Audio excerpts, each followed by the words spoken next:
Welcome to Switcher Chats, music interviews brought to you by Music Matters with Daryl Craig Harris and Music Tribes Unite.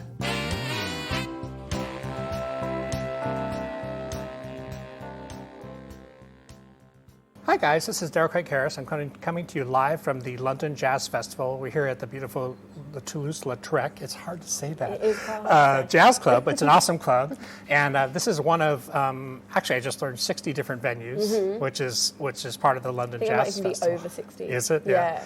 So I'm here with my good friend Ash White. Hey. We've known each other for quite a while. You're an amazing singer, composer, producer, and now you're actually doing event production. Yeah. For the London Jazz Festival through your company. So tell me about that. That must be a crazy experience. Yeah, no, it's super fun. It's a very busy couple of weeks, like running up and down to all the different venues and just supporting the team as much as I can. Awesome. Loads of like really fun things happening. So it's a new experience. As like musician, being a musician is like my main thing usually. Right. And doing this now is like a whole different part of the business. It's actually great though because you know what the artists are looking for. Yeah. You know how to make them comfortable. Yeah. And it's a challenge because how many different acts are on this London Jazz Festival? Over 1,000 performers. That's crazy. Yeah, wow. So there's a lot of people, and we've done some really big projects. We had the Tony Allen retrospective show, which is a Afrobeat drummer, really prolific drummer that passed away last year. Oh, okay. And that was our biggest show. It was like loads of different collectives and people coming together to create a show. So lots of parts and pieces. Yeah, specifically for the EFG London Jazz Festival. So that was incredible, but awesome. A logistical nightmare trying to plan all of that stuff. I can imagine. Was really, really cool. And plus, you're doing this all post-COVID, so we have that stuff involved too with all the testing. No, for sure, yeah. All the testing and making sure that everybody's not safe. Anyone can get backstage and all of these things, making sure the artists are safe and making sure the festival can run smoothly. But yeah, that was really fun. And it was good because I kind of understood how it felt to be in a 7-hour rehearsal and, be nervous or get ready to go on before stage and trying to help the artists. It's always a bit tricky, right? Because you walk into different venues that you haven't been to before. You don't know the crew people. You hope that everybody's kind of looking out for you, but you never quite know. Yeah. But the staff that I've run into here at the festival has just been super awesome, really positive. And I think everybody's kind of excited now, too, because of the post-COVID world, right? Yeah. You couldn't do what you love for so long. Now you're actually able to get out and I think it was really hard for a lot of people. And every gig that I've seen so far in the festival, everyone's just been like, it is so nice to be in front of an audience again. Right. And I think what EFG London Jazz Festival does, especially this year, is just bring people back. And I've seen venues packed out with people that are just ready to experience that energy exchange again and be a part of it. So yeah, it's exciting. I mean, I know for me personally as a musician, I know things of the last couple of months have really picked up. So that's exciting. I know touring is kind of starting. This is kind of actually a lot of people's first show back, right? Yeah.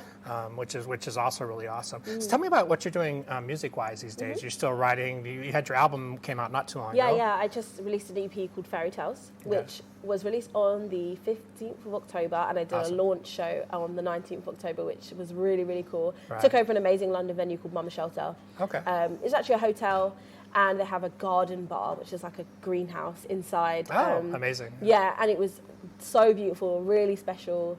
And now I'm just looking forward to next year, booking some more gigs and, creating a buzz. And are you starting to get calls for stuff and stuff? Yeah. It seems like everybody's that's kind of reawakening. Yeah, it's rumbling away, kind of bubbling. I'm still quite new to my artist career right now, so just trying to build the numbers and it takes a while, right? Support. Yeah, it really does. But I'm happy to trudge away in the trenches and really make sure I stay authentic to the music that I want to make and make sure that it will take a bit more time, but.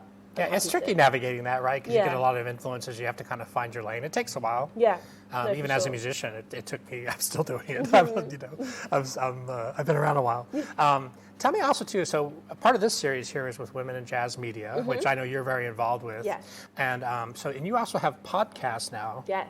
So tell me about Women in Jazz Media and your involvement, and then also the podcasting. Yeah. So I was lucky enough to be asked by the amazing Fiona Ross to be a part of Women in Jazz Media, which is an amazing organisation just trying to just want the Parliamentary Jazz Award? Yeah, we did. It's just like amazing because really it's only cool. been around for a year. So. Really cool. Yeah.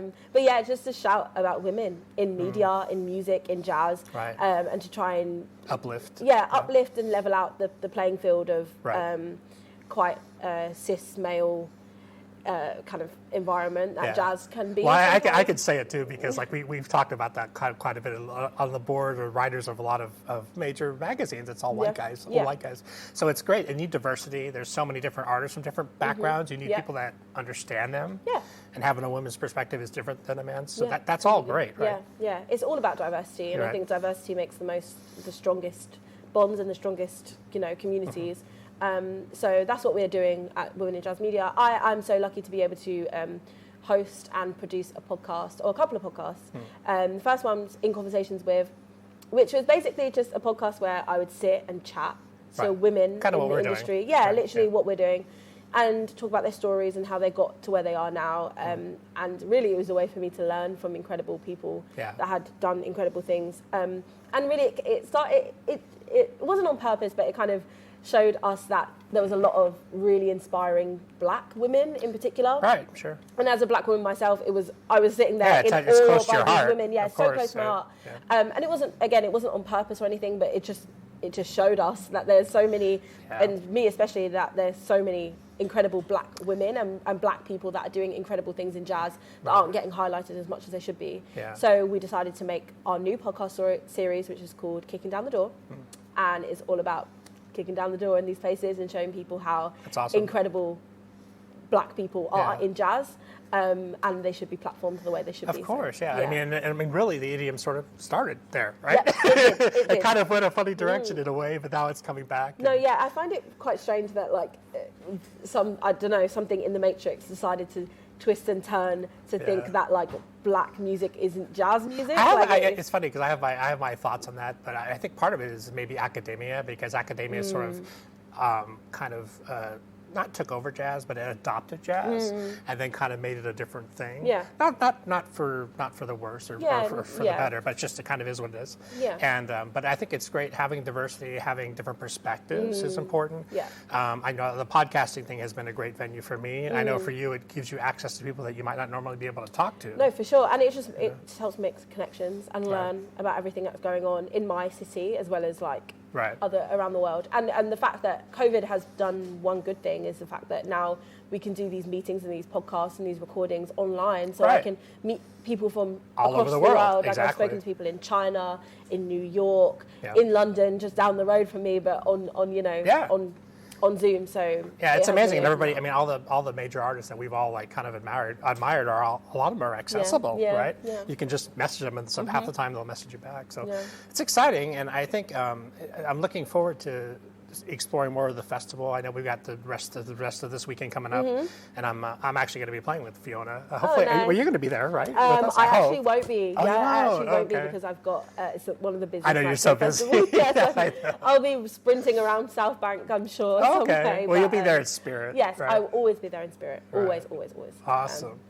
Awesome. So, what's your next project recording-wise? Are you going to go back in the studio soon? Or? Yes, I'm planning to get back into the studio in December, January time, and I've been writing through lockdown. I really found the things that were really important to me in songwriting, and I found that storytelling is the most important thing for me in songwriting, and I felt like I basically put a lot of pressure on myself to learn loads of different things and try and do new things and keep growing. Yeah, but really what I needed to do is look into myself and why I started doing what I do, and then go from there. Right. So I managed to be able to sit down to write a whole bunch of songs with just me and my guitar, which I'm really excited to work on in the studio, continue to develop, record, release, and gig.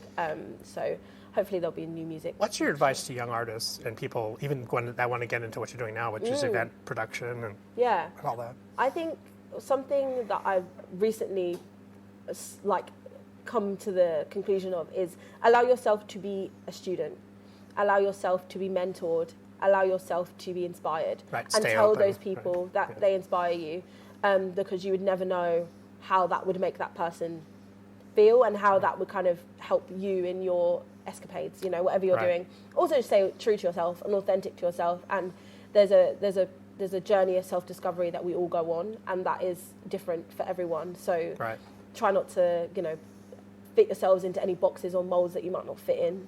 Just be yourself. Yeah, and it's all valid, right? Yeah, all those experiences. Everything you do is valid. Everything you do, somebody will love. So just be yourself. Yeah. And yeah, that's great. I think that's the best advice. How can people find you online? You can find me online at Ashaine White everywhere and anywhere. Literally just literally Google, everywhere. Google Ashaine White, Ashaine, and then white like the colour, and I should pop up. Okay. Awesome. Yeah. Thank you so much for joining me. That's okay. Hopefully next time I come back, we'll get a chance to jam together. It'd be fun.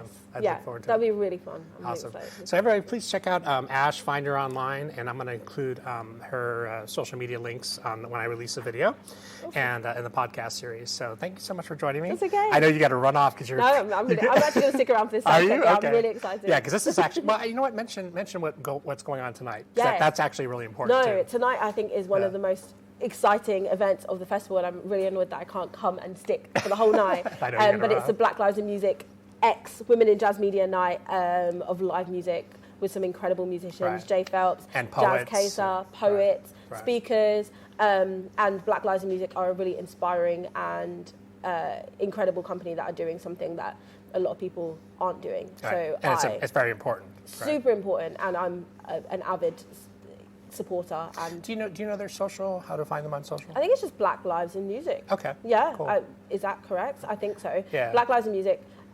Search it up, you'll find it. And if you don't find it, look harder. Cause it's there. And I'll put the link up. So that's great. All right. Thank you so much. No worries. That's fine. Awesome. Have a great day, guys. Ciao. Perfect. That's easy. Awesome. Yeah. Good. Yay. You can follow us on all major podcast outlets at Music Matters with Daryl Craig Harris. Thanks for joining us, and catch you next time.